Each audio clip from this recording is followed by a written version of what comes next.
Hey, I'm Alex Radcliffe from Board Game Co., and these are the games being added to my collection for May of 2025. As usual, these are based on the games I played in April, specifically the new-to-me games I played in April, and which ones I liked enough that I'm adding to my collection, well, now. We're going to first start, as usual, with a recap of the games that were leaving the collection. We had 4 games that left the collection this month. That's if you check out my games leaving the collection video. There's lots of games that are passing through, but there were only 4 that were in my collection that were leaving. We had Acropolis, which was a hard one. That one I really loved when I first got it, but it is a little samey. We had District Noir, which is delightful, but I think I've played it out enough to see what I want from the experience. We have Honey Buzz. Honey Buzz is a delightful game that is a little on the lighter side. I really enjoy it. I think it's phenomenal, but I'm ready to move on from it. And then we had Life in Referral, which is another point-scoring optimization game. I have a lot of those, and it's always hard to decide which ones are most likely to get tabled. In the case of Life in Reterra, I enjoy it, I recommend it, but I am moving on from it. Those are the 4 games that were leaving the collection. For this video, we have 4 that are being added, and we have 2 that get a bit of a asterisk special shoutout. The asterisk special shoutout go first to 10 Days in the National Parks. That is 100% going in the collection. I think it's a fantastic game, but I already have 10 Days in the USA. This is just another of the same game. Like in my own database, I track that kind of thing as an expansion, even when it's a standalone expansion. Like in my head, I don't have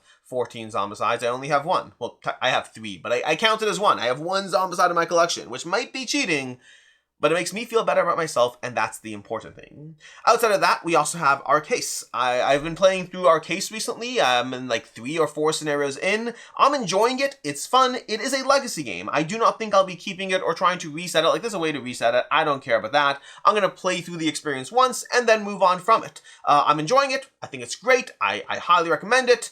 But also, it's a legacy game, so it's not going to stick around after. Some legacy games could theoretically stick around. This one will not be doing so. And I guess I'll actually give another special shout out. This one I'm just thinking of right now. It didn't even show up on my list, and I'll explain why in a second, which is Tidal Blades 2 Rise of the Enfolders. That is delightful. I've been going through that one as well, going through my campaign games that I'm actually managing to table. Again, I'm 3 or 4 scenarios into that one. It didn't even show up on my list because I realized I played the prototype way back when, so it won't show up in my list as a new to me game. But nonetheless, just worth noting that I've been finally starting to go through the final version, really liking it. Again, I don't think it's one that I'd be tempted to keep once I go through it. You could argue playing other characters and things like that. Like, it's not a legacy, this is a campaign. So there definitely is the ability to replay it. I just think I have enough campaign games at any point that I'd have to really love a campaign game to go through it again a second time. It does happen, but it is rarer. In the case of Tidal Blades 2, I think I'll play it once and then move on from it. But right now, currently actively going through that one with my group and definitely enjoying it. So another special shout out category. From there, we get to the 4 games that are actually staying. As usual, these do come with healthy asterisks as well. Sometimes they have prototypes that I don't actually have, but I'm telling you, hey, I played this and I want to add it to my collection. Other times, I'm not totally sure just yet, but nonetheless, I enjoyed enough that it's in that pending category. To that end, we have 4 games. We have Metal Gear Solid from Simon over here. I've done the first 2 tutorials so far, really liking it. I feel there's a nice challenge of a stealth puzzle. I can't comment yet on the replayability of it because the tutorials I'm doing, I wouldn't replay those ever. That's just to get me up and running. As far as the final games, how replayable are those? How much do things shift between missions? Because things definitely shift. They're not completely static. They're kind of stealth-based missions. You will have to, kill or knock guards unconscious and things like that. But for the most part, you are tactically trying to figure out how to avoid the guards and not get caught, and then eventually kill people and move their bodies and that kind of thing. But overall, the first tutorials, really enjoying the puzzle that it's kind of laying out. I've read through the whole rulebook. Now I'm just doing the tutorial structure, which is a good way of taking because honestly the rulebook's not the greatest. The tutorials do a much better job of being able to really guide you through what's happening. Really enjoying it. I will have review content at some point, but I want to play through the actual game before I do review content. Tutorials are not enough to do so. I just need to find more time to play it, but really liking Metal Gear Solid so far, with the caveat that I don't know if it's a really like it when we'll get rid of it when done, or really like it and it's totally replayable. Don't yet know.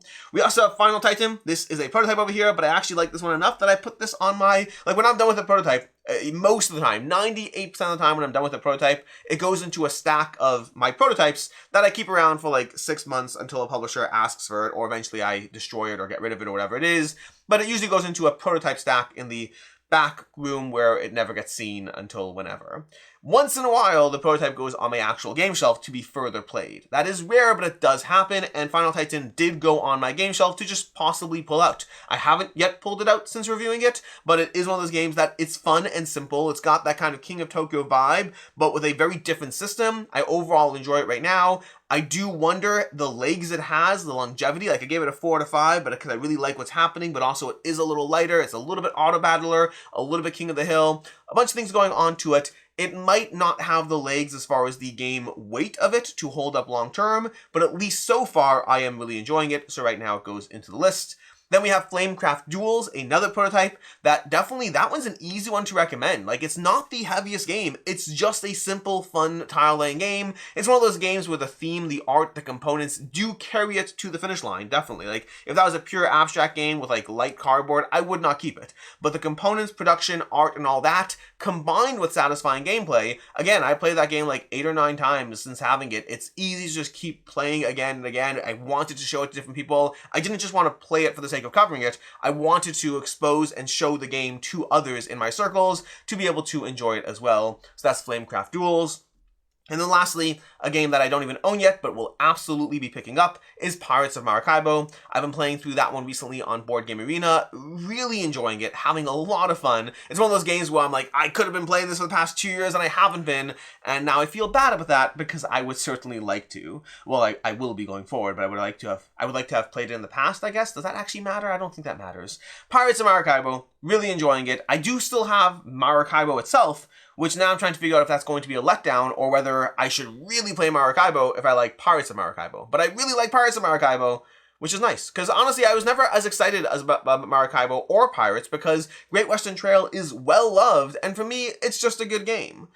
And so I always kind of because it's the same designer, I kind of put them in the same category as I know they're well received. Maybe I'll play it at some point, but I am loving Pirates of Maracaibo.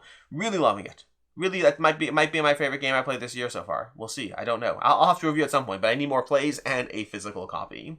Anyways, those are the 4 games being added, the 3 kind of just general information, and that brings us to our math and recap at the end of each of these videos, where we left off last episode at we were up 16 games in 2025, meaning my collection had grown by 16 games, which is fine because I ended last year, after my final purge, I ended on a nice lower level last year, so we have room for those 16 games, plus of course there will be a final year purge too.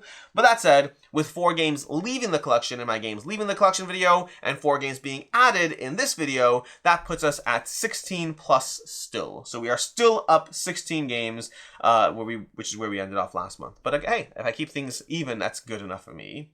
In any case, and until next time, I'm Alex Radcliffe from Board Game Co. I hope you enjoyed this video, and as always, I hope you have a good one.